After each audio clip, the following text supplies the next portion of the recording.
Tuljapur drugs प्रकरणातील आरोपींविरोधात मकोका अंतर्गत कारवाई होणार आहे।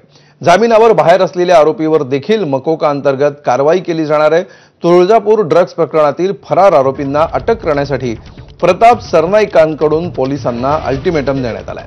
15 ऑगस्टला ड्रग्ज बाबत बैठक आहे, मात्र त्यापूर्वी सर्व आरोपींना अटक करा अशा सूचना प्रताप सरनाईक यांनी केलेल्या आहेत। सरनाईक हे पालकमंत्री आहेत।